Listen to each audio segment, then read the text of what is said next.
What's up, people? It's Boo from Mile High. Welcome to my home. Please take your shoes off while you're here and get ready because we are going to be blending some alcohol today. So what we have is going to be a fresh batch, 12 mason jars, 10 ounces full of some spirits we made. I took it home.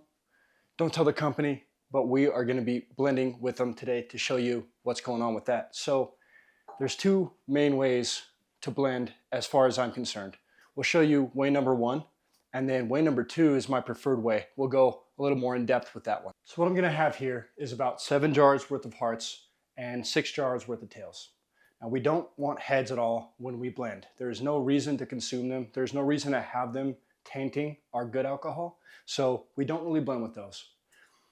Something to remember when blending is that consistency is key. If you're trying to make good spirits, you'll want all your spirits to taste the same. Now, that's way number two, which we'll talk about later. Way number one isn't going to have so much of that consistency, but it can be good for one reason. Let's say that you are creating an apple pie batch, right? So you run through your batch, and maybe hearts jar number 4 has more apple than the rest of the jars did, and maybe tails jar number 3 has a little more cinnamon, right? So what we can do with way number one is blend those specific notes from each jar to create the jars that we like. Now, again, you're already seeing the inconsistency there, right? If we do it with one jar, we're gonna have to do it with all 12 jars, which can be a little bit difficult. Depending how much volume we have, we might not be able to do that for each jar. So really, this way is to really, I guess, take a little from each and maybe create 1 or 2 jars that we really like, and the rest of the blending process, maybe mix them all together. Basically, it's not as consistent, but it's a way to get a really defined spirit through maybe just 1 or 2 or 3 jars out of your batch. So we'll show you how to do that. So what I start by doing is each of my jars, I'm going to be taking a smell test of. And I'm going to be taking attention to notes. Am I liking what I'm smelling? Am I not?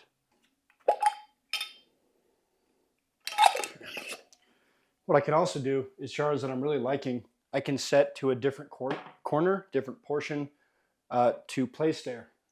Those are jars we're going to, if you're really liking what you're tasting there, let's blend those first and foremost. Okay, so I have 4 jars that I'm noticing some pretty interesting characteristics with. It's hearts number 5, I have tails 1, tails 3, and then the very last portion of my tails in here.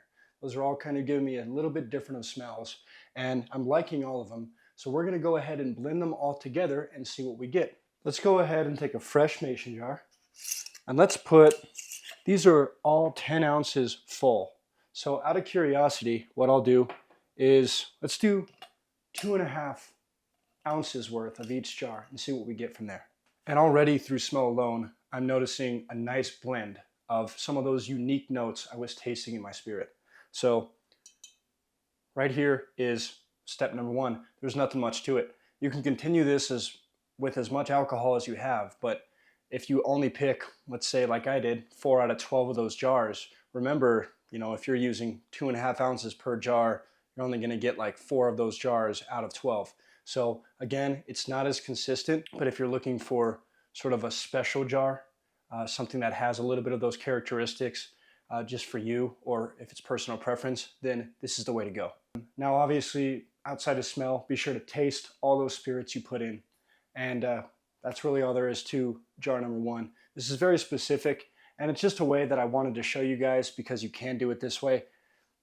To be honest with you, I wouldn't listen to me too much. Wait for part number 2, but here's a way you can go at least. That is some really good stuff, actually. This is even better we did it this way first, because now I know how it's going to taste for method number 2, which I'll show you now. That's going to be mixing everything together for that consistency, all our jars. Now for method number 2, once more, that is putting all of our jars in a big container, everything all together, making sure that everything has the same flavor profile, and then evenly distributing amongst our jars. So this is the best way to go. This is what distilleries will do. And it's the best way to get consistent results with your spirit. Now, I'm using a polyethylene bucket. Normally, this is not good for alcohol. This will leach flavors of an alcohol. What I'm doing only takes about 10 minutes. it's not going to have enough time to create that chemical reaction and have it leach. So I'm okay with doing this. But if you're planning to store things for a longer time than me, I would grab some sort of stainless steel pot. There are storage tanks out there. There's hot liquor tanks out there. Really, for the most part, you can find stuff around your house. I didn't have anything around my house. I took this from work. We're going to use it. Everything's going to be fine. There's no worries. Let's go ahead and start getting our alcohol in here. I wouldn't really consider this a necessary step, but if you'd feel like it, you can go ahead and give everything a stir that's in here, just to really mix things in. Like I said, I really don't think it'll be that necessary, but we want to make the best stuff possible. So we'll take a little bit of extra steps just in case. I'm going to take a small detour and clean off my lids that had a bunch of Sharpie writing on them real quick, and I will see you guys in one moment. So now that we have everything blended together, we know this batch is an amalgamation of everything we've created, all our different spirits. Remember, we don't have heads in here at all. So this is only hearts and tails, exactly what we want. Now everything's been blended. All the notes from all our different parts of those tails and all those different parts of that heads have now been mixed together, and we're gonna have consistency across the board, nothing but good spirit, just like this. Now I'd really recommend, before we put back in these bottles, is taking an alcohol meter reading. And it's kind of a fun experiment too. Let's say you had 180 proof at the beginning of your hearts, and down in your tails, maybe you stopped at around 80 proof. Now you're gonna take all those spirits, mix them all together, and take your alcohol reading, see what that is. This was 186 pretty much across the board that I had. We had a really good run. I really didn't see any drops, much at all. So I think we're about 180 with this spirit. I guess we'll see here. Yeah, we're pretty much right there. I'll zoom in a little bit. Yeah, so we're sitting about 181 or so. Now the reason we want to do that is because, remember, I don't think anyone here, unless you're crazy, is drinking 181 proof spirit. We still have to dilute down with water. So we'll want that figure because that's part of the blending process too. And we'll need that. We'll need to remember that when we go to fill our bottles in. We'll need to leave room for that water. Now the smart move here is we're going to be getting a jar at the correct proof using correct dilutions and everything. And then once we have that figure set, we can do it with the other jars fairly easy. So we have to start doing that. This all depends on your proof level. Simplest way to know how much water to add is going to be using percentages, right? So we have 180 proof. 50% of that is going to be 90 proof. That's pretty close to where we're getting. That means we'll need 50% 180 proof alcohol and 50% water in one jar to achieve about 90 proof. For the sake of things, let's make things easier. I do have calculations out there I've done in past videos. Let's make this gin at 90 proof. We're gonna do 50% alcohol, 50% water, and see what we get. So here's what makes the rest of blending so easy. Now we know our figure. Now we know to get the desired proof we want, we need to be, this amount of water. Now we have our bucket full of alcohol. We just correlate that. It doesn't matter the volume. If it was 50%, we know exactly how much alcohol we have in this storage container. We just add an equal amount of water and we're there with all of our spirits all in one. So let's go ahead and do that now. So I have about a gallon worth of alcohol here. Now, if I'm trying to get it down to 90 proof, that's going to be the equal amounts water to alcohol. 1 gallon translates to 16 cups. I'm going to go ahead and add 16 cups of water, and I'm going to be there. So let's get blending. Let's do it. Now this one I think makes a little more sense to stir. There's different weights associated with water and alcohol. So give this a nice stir and mix everything together.